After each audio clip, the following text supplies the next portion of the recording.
কবরে যে ফেরেশতারা আসবে তারা কালো বর্ণের হবে। কেমন হবে? তারা কালো বর্ণের হবে, তাদের চক্ষুগুলো কি হবে? ব্লু হবে। বন্ধু, তাদের বর্ণটা হবে কালো, চক্ষুগুলো হবে নীল। এই রকম হবে বন্ধু। তারা, আপনি যখন উত্তর দিবেন তারা উত্তরের সঙ্গে সঙ্গে জানিয়ে দিবে, আমরা জানতাম তুমি এমনই উত্তর দিবে। সুবহানাল্লাহ বলেন না? আরো জোরে। তোমরা এমনই উত্তর দিবে।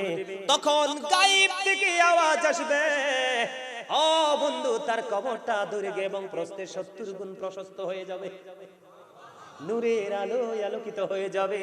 ঠিক এই মুহূর্তে ও যুবক, আসার একটা সিরিয়াল থাকলেও যাওয়ার কোনো সিরিয়াল যুবকেরা রে, তখন কি হবে জানি? তখন এই মুমিন ব্যক্তি, তিনি তো মারা গেছে কবরে, উনি ফেরেশতাদের কাছে আবেদন করবে, আমাকে একটু ছেড়ে দেন। কই কি জন্য? সুবহানাল্লাহ বলেন না? আরো জোরে। তো তুমি একটু আমাকে ছেড়ে দাও। কেন? আবার পুনরায় পৃথিবীতে আমি ফিরে যাব।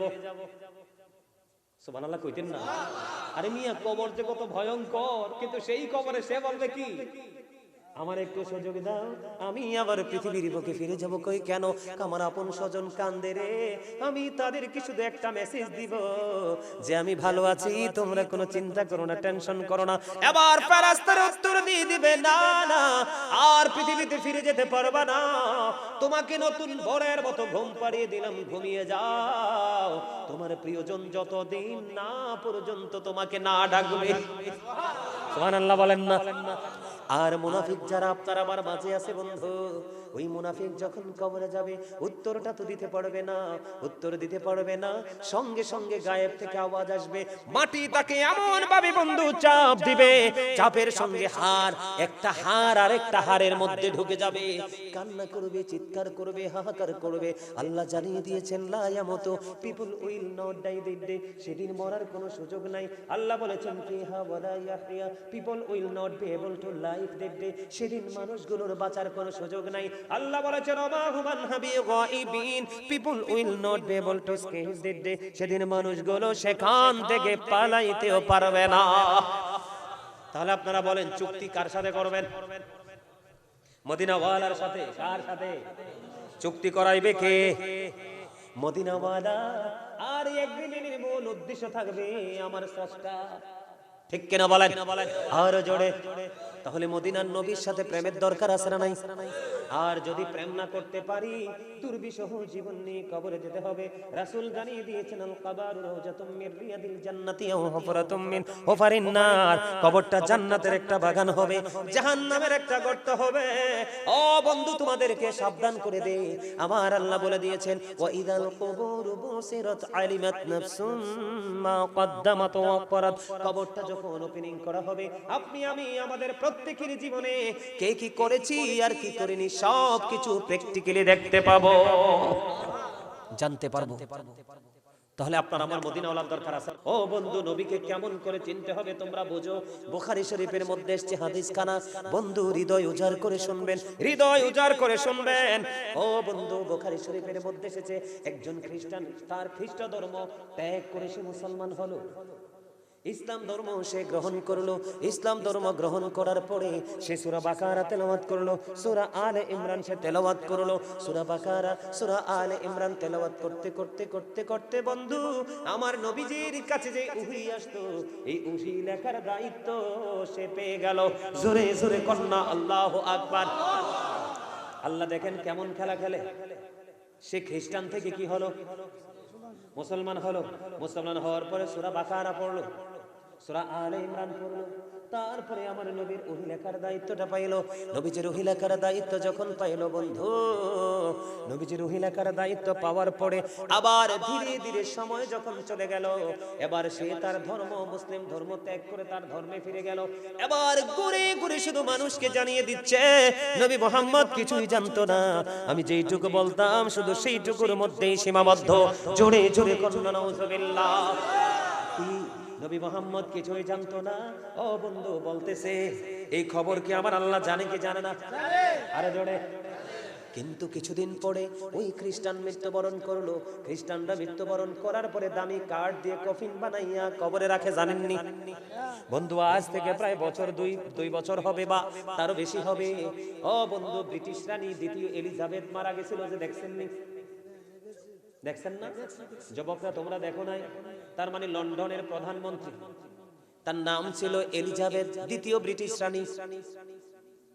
বন্ধুরে আমার, ওই এলিজাবেথ যখন মারা গেল, আপনারা দেখছেন অনেক দামি কফিনে করে তাকে তার ধর্মের রীতি অনুযায়ী তাকে দাফন করা হলো। ঠিক তেমনি ওই আমার নবীর জামানায় ওই খ্রিস্টান যখন ঘুরে ঘুরে মানুষের কাছে বলতে লাগলো, আমি নবী মুহাম্মদকে যেইটুকু লিখে দিতাম শুধু এইটুকুই জানতো, আর কিছুই জানতো না। জোরে জোরে কন্যা নাউজুবিল্লাহ। আর একটু মহব্বতে, আরো জোরে। আপনি কি মনে করেন আমার নবী শুধু এইটুকুই জানতো, আর বেশি জানতো না? বেশি জানতো নি? বেশি জানতো? আপনার কাছে মনে হয়নি মন থেকে? না না না না, আপনারে প্রশ্ন করছি আমি, এগুলো সাক্ষী হচ্ছে তো, সিসি ক্যামেরা আছে না? আরে আপনারটা আমারটা না, আসল সিসি ক্যামেরা, রহমতের ফেরেশতারা নেমে গেছে না? ঠিক কিনা বলেন? আপনাদের কাছে কি মনে হয় তার মন্তব্য কি ঠিক? ঠিক নয়, ঠিক নয় বন্ধু। মানুষের কাছে বলতে শুরু করলো, এরই মধ্যেই খ্রিস্টান মারা গেল। আলহামদুলিল্লাহ বলেন, আরো জোরে।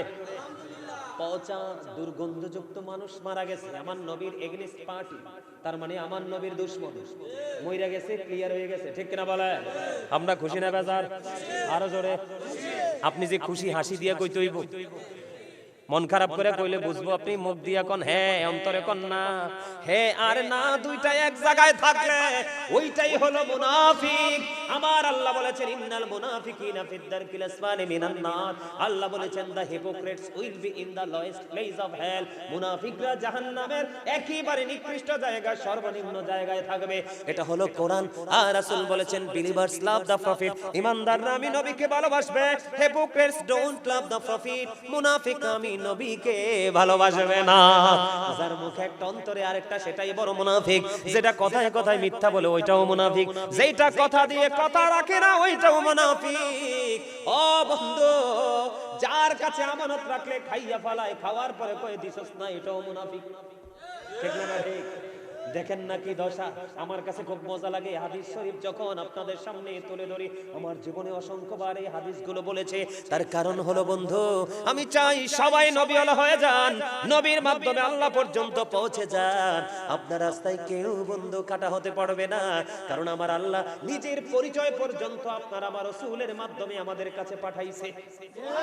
আরে ধরে কন্যা, আপনারা জানেন কিনা জানি না, আপনি আমি কিন্তু পৃথিবীতে আপনার আমার দেহটা ছিল না, কিন্তু যখন আপনি আমি ছিলাম না, তখনও কিন্তু আপনার আমার জন্ম আলমে আরো হায়। সুবহানাল্লাহ কন্যা কেন? জন্ম কোথায়?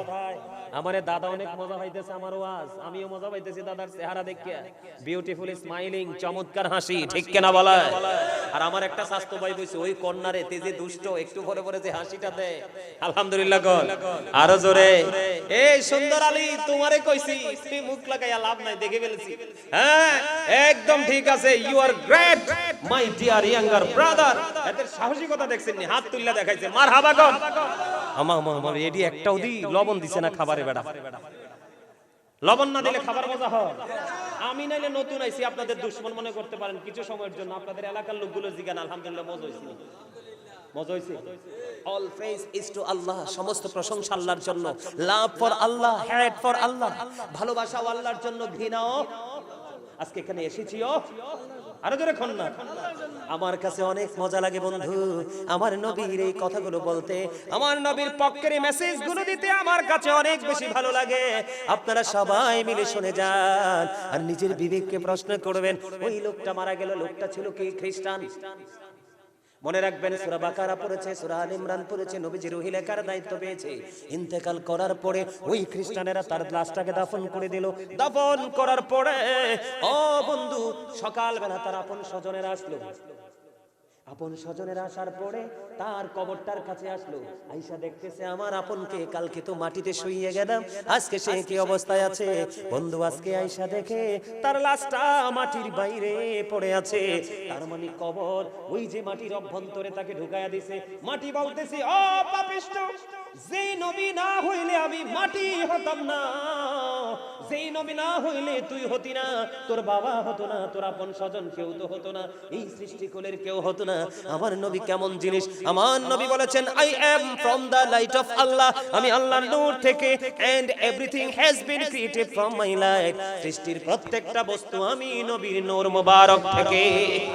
জোরে কন্না সুবহানাল্লাহ। I am from the light of Allah and everything has been created from my light. আমি আল্লাহর নূর থেকে, সৃষ্টির প্রত্যেকটা বস্তু আমি নবীর নূর থেকে। মাটি ডেকে ডেকে বলবে, ও বেয়াদব, তুই তো আমার নবীর সাথে বেয়াদবি করেছিস, তুই তো আমার আল্লাহর হাবিব, আল্লাহর সবচেয়ে প্রিয় হলো আল্লাহর প্রিয় হাবিব, যার নাম আল্লাহ রেখেছেন হাবিবুল্লাহ। সমস্যা? আল্লাহ রাব্বুল আলামিন ওই মাটি ডেকে ডেকে বলে, বেয়াদব, তুই আমার নবীর সাথে বেয়াদবি করেছিস, আমি মাটি তো আমার মাঝে তোকে রাখবো না। বন্ধু, ওই লোকগুলো এসে আশ্চর্য হয়ে গেল, কফিন বন্দি করে তাকে মাটির মধ্যে দাফন করে গেলাম, আজকে সকালে এসে দেখলাম মাটি তাকে বাইরে করে দিয়েছে। কিন্তু তারা এটা বিশ্বাস করতে নারাজ যে মাটি তাকে বের করে দিয়েছে, কিন্তু তারা মন্তব্য করতেছে যে এটা নবী মুহাম্মদ এবং তার সঙ্গীদের কাজ। আরে নাউজুবিল্লাহ বলেন না, এবার একবার বলেন আলহামদুলিল্লাহ। কারণ ওই মাটিকে স্যালুট জানাই, যেই মাটি আমার নবীর দুশমনকে মাটি তার ভিতর থেকে বাইরে ফেলে দিয়েছে। আরে জোরে কন্না আলহামদুলিল্লাহ, আর জোরে বলেন আলহামদুলিল্লাহ।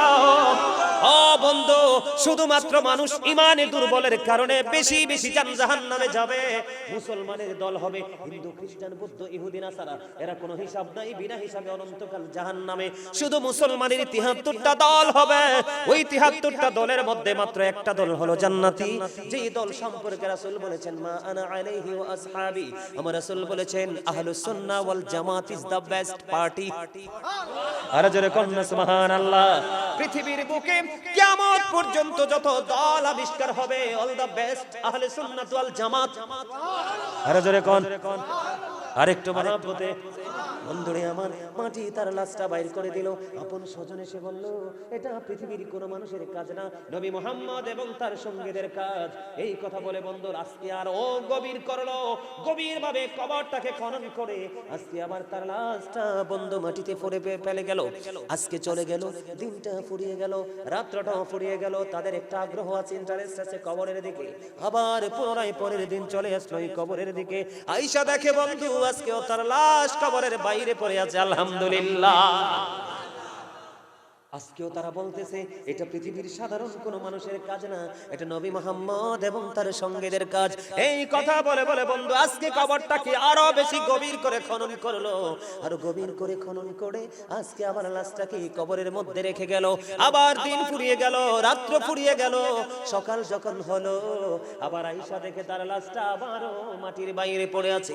এখন তারা আশ্চর্য হয়ে গেল, তাদের ঘুমন্ত বিবেক জেগে উঠলো, তাদের যে বন্ধু হিংস্র মনোভাব এটা ধীরে ধীরে সফট হতে লাগলো। তারা চিন্তা করতে লাগলো, না না না, এটা তো নবী মুহাম্মদের কাজ হতে পারে না, পৃথিবীর কোনো কাজ হতে পারে না, এটা স্বয়ং স্রষ্টার হাত। বন্ধু তার কবর, তার লাশটাকে মাটির বাইরে ফেলে চলে গেছে। জোরে জোরে বলেন না আলহামদুলিল্লাহ। বন্ধুরে আমার, আমি আপনাদেরকে বলে দিতে চাই, আপনাদেরকে আমি বোঝাতে চাই, সেই কোন শব্দটা ইউজ করেছে? আমার থেকে শিখছে। এই যে আমার দাদা ভাই, ওই যে আমার পিচ্চিটা, ওয়াজটা কি বুঝাইলাম? তো এই ওয়াজ করে আমার লাভ হবে কি রে? কমিটির লোক কই? মনোযোগ দিয়ে দিব নি? ওয়াজ তো করে লাইছি, এক্ষণে যে গেছি নাই, সকাল হইতে হইতে পানি ডুব গিলবো, চোখ কাটবো, শেষ। ঠিক কিনা কো? আরো জোরে। তো এই ওয়াজ করে লাভ হবে কি? তোমরা তার চেয়ে ভালো বাইক মোবাইল লইছে, ভাই ঘুমা, শুয়ে শুয়ে একটু মোবাইল চাইছে, ঘুমা। কি শব্দ কোনটা? আমি যতটুকু লিখে দিয়েছি নবী শুধু ততটুকুই জানতো, এর বেশি জানতো না। নাউজুবিল্লাহ কন্না কেন? আরো জোরে কন্না নাউজুবিল্লাহ।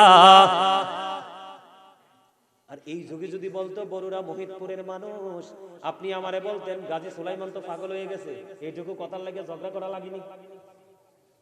কি বলতো? স্লিপ অফ টাং, ভুল করে বলে ফেলেছে, ঠিক কিনা বলে?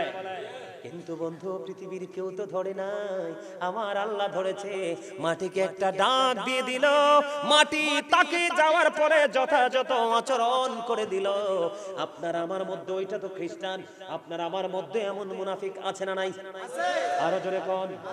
বন্ধুরে আমার, আপনার আমার মধ্যে এমন মুনাফিক আছে, নবী সম্পর্কে কথা শুনলে মনে করে আমার বড় ভাই। নাউজুবিল্লাহ কন্যা কেন? আছে না নাই? বন্ধুরে আমার, কবরে যখন যাবে প্রশ্ন করা হবে, সে বলতে পারবে সলিমুদ্দিন যেটা কইতো আমি এটাই মানছি, আমার ব্যক্তিগত কোনো অভিমত নাই। নাউজুবিল্লাহ বলেন না কেন? এই উত্তর দিবে মুনাফিক। কে? ওই যে বন্ধু আমাদের মধ্যে যারা আছে নবী চিনবে না, বেয়াদবি করতে করতে কবরে যাবে, সব প্রশ্ন আপনি উত্তর দিতে পারলেও নবী সম্পর্কে উত্তর সঠিক দিতে না পারলে আপনার ফয়সালা হবে না। দাদা ভাই ঠিক কিনা বলেন? আমি তো এই যুগের ছেলে, আমি কিন্তু বুড়া হইছি না। আমার চিন্তা, টেনশন, পেরেশানি, গগমায় আমার চুল দাড়ি বাইকা সাদা হইছে। আমার দাদা আমাদেরকে, আমার ওস্তাদরা ওনার মতো বয়স, আমার দাদা আমার আগে এগুলো বলে বলে আসছে। আমি তো এই যুগের ছেলে বন্ধু, যদি বানিয়ে বলে থাকে, ও বন্ধু আমি তোমাদেরকে বলে দিতে চাই, তোমার আমার নবী যেমন তেমন নবী না। ঠিক কিনা বলেন? আর জোরে বলেন। বন্ধুরে আমার, ওই মুনাফিক যখন কবরে যাবে আমার দিকে তাকান, এটা আপনার আমার মাঝেই তো থাকবে। কোথায় থাকবে? আর সত্যিকারের মুমিন যদি তুমি হও, সত্যিকারের নবী প্রেমিক যদি হও, ও বন্ধু সিয়াতিস্তার অন্যতম হাদিস গ্রন্থ বুখারী শরীফের মধ্যে এসেছে, তুমি যদি সচ্চা ইমানদার, পাকা ইমানদার হও, সত্যিকার অর্থে আল্লাহ রাসূলকে ভালোবেসে তুমি কবরে যাও, তোমার তিনটা প্রশ্ন হবে না, হবে প্রশ্ন শুধু একটা, সেই প্রশ্ন হবে আমার মদিনাওয়ালাকে ঘিরে। ও বন্ধু, মদিনাওয়ালার পাগলকে প্রশ্ন করতে দেরি, উত্তর দিয়ে দিবে, আমি সাক্ষ্য দিচ্ছি যে লা ইলাহা ইল্লাল্লাহ, আল্লাহ ছাড়া কোনো মাবুদ নাই। ঠিক কিনা বলেন? আর আল্লাহর প্রেরিত, আল্লাহর প্রিয় বান্দা এবং নবী হলো আমার প্রাণের রাসূল। ঠিক কিনা বলেন? আরো জোরে বলেন না। পরিচয় দিয়ে দিবে, আমার দিকে তাকানো বন্ধু, মুমিন যখন পরিচয় দিয়ে দিবে, ফেরেশতারা উত্তর দিবে, আমরা জানতাম তোমার উত্তরটা এত চমৎকার হবে। আরে আল্লাহু আকবার বলেন না, আরো জোরে। এর যুবক বন্ধু তোমরা ভালো করে শোনো, আমি আগেই বলেছি তোমাদেরকে নিয়ে আমার বেশি ভয়, কারণ তোমরা পথভ্রষ্ট হয়ে যাচ্ছ। কিন্তু আজকে যে যুবকরা বড়রা মুহিতপুরে পূর্বপাড়ায় এই জান্নাতের বাগান সাজিয়েছে, আমার মনে হয় তাদেরকে বুকে জড়িয়ে ধরে একটু আদর এবং ভালোবাসা দেই। বলে হুজুর কেন গো? এই কারণে আবার রাসূল বলেছেন, যারা নবীর প্রেমিক, আহলে বাইতের প্রেমিক, যারা পাগল, তোমাদের জন্য আমার নবী একটা গুড নিউজ দিয়ে গেছে। এর যুবক, অন্য সব যুবকেরা মিউজিক নিয়ে থাকে, কিন্তু তুমি যুবকের কলিজায় আমি নবী এবং আমার আহলে বাইতের প্রেম উদয় হয়েছে। উদয় হওয়ার কারণে তুমি জান্নাতের বাগান সাজিয়েছো, গাজী সুলাইমানকে দাওয়াত দিয়েছো, রফিকুল ইসলাম আনসারী সাহেবকে আলিয়া মাদ্রাসা থেকে নিয়ে এসেছো, আর উলামায়ে কেরামদেরকে ইনভাইট করেছো। তোমার জবান, তোমার এই মাহফিল থেকে মানুষগুলো শুনে আমি নবী এবং নবীর পরিবার, আমার আহলে বাইতকে ভালোবেসেছে। আমার রাসূল বলেছে, ও যুবক, তোমাদের জন্য আমি নবীর কোনো প্রয়োজন নেই, তোমাদের জন্য স্পেশাল রিসেপশনের ব্যবস্থা আছে। বলো হুজুর সেইটা কোনটা গো? আমার রাসূল বলেছেন, আল হাসানু ওয়াল হুসাইনু সাইয়্যিদা শাবাবি আহলিল জান্নাহ। আমার রাসূল বলে দিয়েছেন, Imam Hasan and Husain are the leader of younger people in Jannah. আরে বড়রা, মুহিতপুরের পূর্ব পাড়ার যুবক, আমি তোমাদেরকে বলে দিতে চাই, তোমাদের জান্নাতে লিডার হয়ে যাবে আমার নবীজির কলিজার টুকরা ইমাম হাসান হুসাইন দুই ভাই। আজকে আমরা যারা বসেছি, দাড়ি পেকেছে, চুল পেকেছে, আমাদের চাইতে সবচেয়ে বেশি আজকের এই মাহফিলের দ্বারা দামি হলো যেই যুবকদের চুল দাড়িগুলো এখনো কাঁচা, তারা তাগড়া জওয়ান, তারা হলো আজকের মাহফিল থেকে সবচেয়ে বেশি দামি। আরো জোরে বলেন। কারণ বুড়া হইলে মাহফিলে আসবো, নামাজে যাবো, এটাই স্বাভাবিক, কিন্তু যৌবনকালে আল্লাহর গোলামি করবো, এটা সাধারণ বিষয় না। ঠিক কিনা বলেন? এই জন্য জিবরাইল বলল, বৃষ্টির ফোঁটা আমি জিবরাইলের পক্ষে গোনা সম্ভব, কিন্তু যৌবনকালে আমল গনে শেষ করা সম্ভব না। বন্ধুরে আমার, এখন আমার মা বোনেরা বলবে যে হুজুরে তো পুরুষ মানুষ, পুরুষদের পক্ষে রায় দিয়ে গেল, বলবে কিনা বলে? অনেক মেয়েরা আছে অনেক বেশি আগ্রহী, আপনারা জানেন কিনা জানি না, একটা মেয়ের বিয়ে হয়েছে কক্সবাজারে আরো বেশ কিছুদিন আগে, কিন্তু ওখানে মেয়েটা বিয়ে হওয়ার পরে শ্বশুর বাড়িতে গিয়ে দেখলেন প্রত্যেকটা পার্সন নবীর এগেইনস্ট, তার মানে নবীর দুশমন। নবীর কথা বললেই তার গা জ্বলে। কক্সবাজারের ঘটনা বন্ধুরে আমার, আমি বন্ধু এটা সরাসরি দেখিনি, টিভিতে দেখেছি, আপনারা দেখেছেন কিনা জানি না। বেশ কিছুদিন আগে ওই মেয়েটা শুনতে পেলেন ওখানে কিছুদিন পরে একটা মাহফিল হলো, ওখানে গেল আল্লাহ রাসূলের এক সাচ্চা প্রেমিক। যাওয়ার পরে আমার নবীর প্রেমের কথা শোনার পরে স্বেচ্ছায় ওই পরিবার থেকে ডিভোর্স দিয়ে মেয়েটা ছেড়ে চলে আসেছে। জোরে কন্যা সুবহানাল্লাহ। আমি হলাম মদিনাওয়ালার পাগল, মদিনাওয়ালার দুশমনের সাথে সংসার করা সম্ভব না, কারণ রাসূল বলেছেন ইয়াকুম ও ইয়াহুম লা ইউদিল্লুনাকুম ওয়া লা ইফতিনুনাকুম, তোমরা তাদের থেকে দূরে থাকো, তাদেরকেও তোমাদের থেকে দূরে রাখো। বলে হুজুর কেন গো? কারণ তাদের সাথে মিশলেই তুমি পথভ্রষ্ট হবে, ফিতনায় পড়বে, ভুল ফতোয়া তোমার ব্রেইনে ঢুকিয়ে দিবে, তুমি পথহারা হয়ে মারা যাবে। এই জন্য রাসূল বলেছেন তাদের থেকে দূরে থাকো। তারা প্রেম দিয়ে ভালোবাসা দিয়ে তোমার কাছে আসতে চাইবে, তুমি তাদেরকেও তোমার কাছে আসতে দিও। আরো জোরে বলেন না। বন্ধুরে আমার, এবার আমি বলে দিতে চাই আমার মা বোনেরা যারা আছেন আপনাদের জন্য স্পেশাল ব্যবস্থা আছে। আমার রাসূল বলেছেন আমার মা বোনেদের জন্য রাসূল স্পেশাল ব্যবস্থা রাখছে। ফাতেমাতু সাইয়্যিদাতু নিসাই আহলিল জান্নাহ, রাসূল বলেছেন mother Fatema is the leader of females in জান্নাহ। আবার রাসূল বলে দিয়েছেন যেই মুমিনারা পৃথিবীর মুখে নবীর আহলে বাইতকে ভালোবাসবে, মহব্বত করবে, আমার রাসূল বলেছেন তাদের জন্য জান্নাতের রিসিপশনে থাকবে মা খাতুনে জান্নাত ফাতেমা। জোরে জোরে কন্যা সুবহানাল্লাহ। আর মুরব্বি যারা আছেন আপনারা টেনশন করেন না, আপনাদের জন্য হযরত সিদ্দিক আকবর রেডি আছে। জোরে জোরে কন্যা সুবহানাল্লাহ। তাহলে কোন বয়সের মানুষের অসম্মান ঠিক না ব্যাঠি? আমি বলতে চেয়েছিলাম যুবক, যখন ওই মুমিন উত্তর দিয়ে দিবে ফেরেশতাদের রূপ হবে কেমন জানেননি? আমার দিকে তাকান, যেহেতু আমার নবী নিয়ে ওয়াজ, রিসালাত নিয়ে ওয়াজ, কথা লাগেনি সবার কাছে? রিসালাত নিয়ে ওয়াজ। কবরে যে ফেরেশতারা আসবে তারা কালো বর্ণের হবে। কেমন হবে? তারা কালো বর্ণের হবে, তাদের চক্ষুগুলো কি হবে? ব্লু হবে।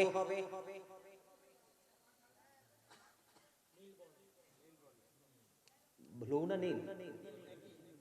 নীল, নীল, একটা সোজা কথা আর কি বন্ধু। তাদের বর্ণটা হবে কালো, চক্ষুগুলো হবে নীল, এইরকম হবে বন্ধু। তারা আপনি যখন উত্তর দিবেন তারা উত্তরের সঙ্গে সঙ্গে জানিয়ে দিবে আমরা জানতাম তুমি এমনই উত্তর দিবে। সুবহানাল্লাহ বলেন না? আরো জোরে। তোমরা এমনই উত্তর দিবে। তখন গায়েব থেকে আওয়াজ আসবে, ও বন্ধু তার কবরটা দৈর্ঘ্য এবং প্রস্থে 70 গুণ প্রশস্ত হয়ে যাবে, নূরের আলোয় আলোকিত হয়ে যাবে। ঠিক এই মুহূর্তে ও যুবক, আসার একটা সিরিয়াল থাকলেও যাওয়ার কোনো সিরিয়াল যুবকেরা রে, তখন কি হবে জানি? তখন এই মুমিন ব্যক্তি তিনি তো মারা গেছে কবরে, উনি ফেরেশতাদের কাছে আবেদন করবে আমাকে একটু ছেড়ে দেন। কই কি জন্য? সুবহানাল্লাহ বলেন না? আরো জোরে। তো তুমি একটু আমাকে ছেড়ে দাও। কেন? আবার পুনরায় পৃথিবীতে আমি ফিরে যাব। সুবহানাল্লাহ কইতেন না? আরে মিয়া, কবর যে কত ভয়ঙ্কর, কিন্তু সেই কবরে সে বলবে কি আমার একটু সুযোগ দাও, আমি আবার পৃথিবীর বুকে ফিরে যাব। কই কেন? আমার আপন স্বজন কান্দে রে, আমি তাদেরকে শুধু একটা মেসেজ দিব যে আমি ভালো আছি, তোমরা কোনো চিন্তা করো না, টেনশন করো না। এবার ফেরেশতারা উত্তর দিয়ে দিবে না না, আর পৃথিবীতে ফিরে যেতে পারবা না, তোমাকে নতুন ভোরের মতো ঘুম পাড়িয়ে দিলাম, ঘুমিয়ে যাও। তোমার প্রিয়জন যতদিন না পর্যন্ত তোমাকে না ডাকবে। সুবহানাল্লাহ বলেন না? আর মুনাফিক যারা আপনার আমার মাঝে আছে বন্ধু, ওই মুনাফিক যখন কবরে যাবে উত্তরটা তো দিতে পারবে না, উত্তর দিতে পারবে না, সঙ্গে সঙ্গে গায়েব থেকে আওয়াজ আসবে, মাটি তাকে এমন ভাবে বন্ধু চাপ দিবে, চাপের সঙ্গে হাড়, একটা হাড় আর একটা হাড়ের মধ্যে ঢুকে যাবে, কান্না করবে, চিৎকার করবে, হাহাকার করবে। আল্লাহ জানিয়ে দিয়েছেন লা ইয়ামুতু, people will not die that day, সেদিন মরার কোনো সুযোগ নাই। আল্লাহ বলেছেন ফিহা ওয়ালা ইয়াহইয়া, people will not be able to life that day, সেদিন মানুষগুলোর বাঁচার কোনো সুযোগ নাই। আল্লাহ বলেছেন ওমা হুমান হাবি গায়বিন, people will not be able to escape that day, সেদিন মানুষগুলো সেখান থেকে পালাইতেও পারবে না। তাহলে আপনারা বলেন চুক্তি কার সাথে করবেন? মদিনাওয়ালার সাথে। কার সাথে চুক্তি করাইবে? কে? মদিনাওয়ালা। আর একদিনের মূল উদ্দেশ্য থাকবে আমার স্রষ্টা। ঠিক কিনা বলেন? আর জোরে। তাহলে মদিনার নবীর সাথে প্রেমের দরকার আছে না নাই?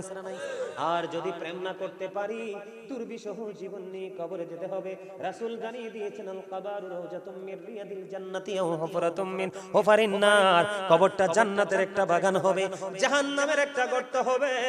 ও বন্ধু, তোমাদেরকে সাবধান করে দে, আমার আল্লাহ বলে দিয়েছেন, ওয়া ইদাল কুবুরু বুসিরাত আলিমাত নাফসুম মা কদ্দামাত ওয়া আখরাত। কবরটা যখন ওপেনিং করা হবে, আপনি আমি আমাদের প্রত্যেকের জীবনে কে কি করেছি আর কি করিনি সব কিছু প্র্যাকটিক্যালি দেখতে পাবো, জানতে পারবো।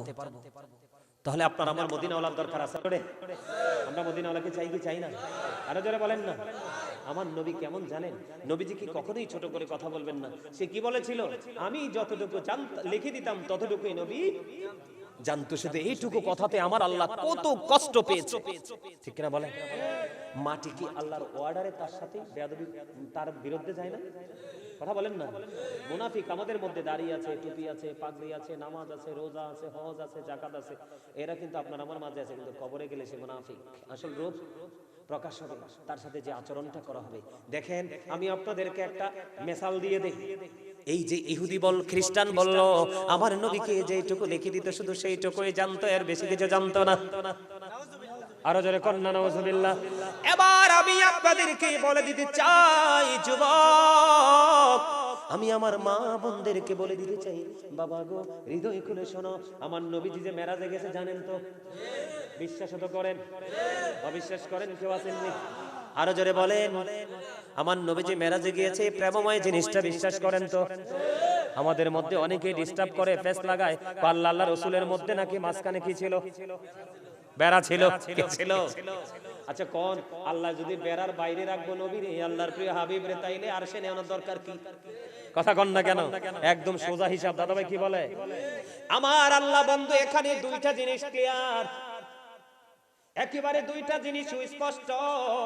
যারা মনে করে নবীজি এবং আল্লাহর মধ্যে পর্দা ছিল, ও বন্ধু, আমি আপনাদেরকে বলে দিতে চাই, আমার রাসূলের সাথে আল্লাহর সাথে যখন আমার রাসূলের মেরাজের রজনীতে গিয়ে দেখা হয়ে গেল, আমার রাসূলকে আমার আল্লাহ একটা ডাক দিয়ে প্রশ্ন করলো, বন্ধু আপনি বলে দেন আসমানে ফেরেশতারা কি নিয়ে তর্ক বিতর্ক ঝগড়া করছে, বিতর্ক করছে? সুবহানাল্লাহ কইতেন না? আমার আল্লাহ কি জানে না? আরো জোরে কন্যা, আমার আল্লাহ জানে। যুগে যুগে যুগে যুগে ও বন্ধু, পৃথিবীতে মানুষের ধর্মীয় গান উঠে যাবে, ধর্মীয় শিক্ষা থেকে দূরে যাবে, এই বিষয়গুলো নিয়ে বিতর্ক শুরু করবে। এই জন্য আল্লাহ এবং আল্লাহর হাবিবের কথোপকথন হলো বন্ধু। আমার রাসূলকে প্রশ্ন করলেন আমার আল্লাহ, হাবিব আপনি বলে দেন আসমানে ফেরেশতারা কি নিয়ে বিতর্ক করছে? এবার আমার রাসূল একটা ডাক দিয়ে বললেন, আল্লাহ গো, আপনি তো ভালো জানেন। আসলে তো হ্যাঁ, আমার আল্লাহই তো ভালো জানে। আমার আল্লাহর চেয়ে ভালো কি আমরা কেউ জানি? কথা বলেন না কেন? এই কথাটা বলতে দেরি আমরা কেমন নবীর উম্মত হয়েছি বন্ধু। হৃদয় খুলে শোনো, আমার নবীজি যখন বলল, আল্লাহ গো তুমি তো ভালো জানো, এই কথাটা বলতে দেরি বন্ধু হাদিস শরীফের মধ্যে এসেছে, আমার দিকে তাকাও যুবক, তোমার নবীকে কেউ ছোট করে কথা বললে তুমি বরদাস্ত করো না। এবার বাংলাদেশের যেই হোক, আমি গাজী সুলাইমান, তোমার জীবনে না থাকলে কোনো সমস্যা নাই, তোমার বাবা মা না থাকলে সমস্যা নাই, তোমার আপন স্বজন না থাকলে সমস্যা নাই, তোমার বন্ধু বান্ধব তোমার জীবনে না থাকলে কোনো সমস্যা নাই, কিন্তু মদিনাওয়ালা যদি তোমার জীবনে না থাকে রে, তোমার জীবনের মতো এত দুঃখের জীবন আর কারো হবে না। ঠিক না ব্যাঠে? আপনারা বুঝেননি আমার কথা? বন্ধুরে আমার, আমার রাসূল যখন বলল, আল্লাহ গো আপনি তো ভালো জানেন, সঙ্গে সঙ্গে আবার আল্লাহর কুদরতি হাত আমার রাসূলের দুই কাঁধ মোবারকের মধ্যখানে রাখলেন। সুবহানাল্লাহ বলেন না? আপনারা খেয়াল করছেন নি? আমি কিন্তু আমার দাদা ভাইকে মহব্বত করে, কারণ মুরব্বি আমার বেশি পছন্দ। কারণ আল্লাহ মুরব্বিদেরকে জাহান্নামে দিতে আল্লাহর শরম লাগবে, যেই মুরব্বি জীবনভর আমার আল্লাহর তালাশ করেছে। এই জন্য আমি আমার দাদা ভাইয়ের পিঠটার মধ্যে দুই কাঁধের মধ্যখানে হাত দিয়েছি, দেখেছেন কিনা আপনারা? বন্ধুরে আমার, আমার রাসূলের পবিত্র কাঁধ মোবারকে আমার আল্লাহর কুদরতি হাত মোবারক যখন রাখলো, আমার রাসূল বলতেছে যে আমার বুক পর্যন্ত প্রশান্তি চলে আসলো। জোরে জোরে কন্যা সুবহানাল্লাহ। কি পর্যন্ত? বুক পর্যন্ত প্রশান্তি চলে আসলো। আমি ওই মেরাজের রজনীতে ওই আল্লাহর আরশে দাঁড়াইয়া সৃষ্টিকুলের শুরু থেকে শেষ পর্যন্ত আসমান জমিনের আমি সব কিছু স্পষ্ট দেখে নিয়েছি। জোরে কন্যা সুবহানাল্লাহ। তাহলে ওই খ্রিস্টান যে বলছে ভুল বলছে কিনা, তার বক্তব্য ফেক কিনা, 100% ফেক, ঠিক কিনা বলে?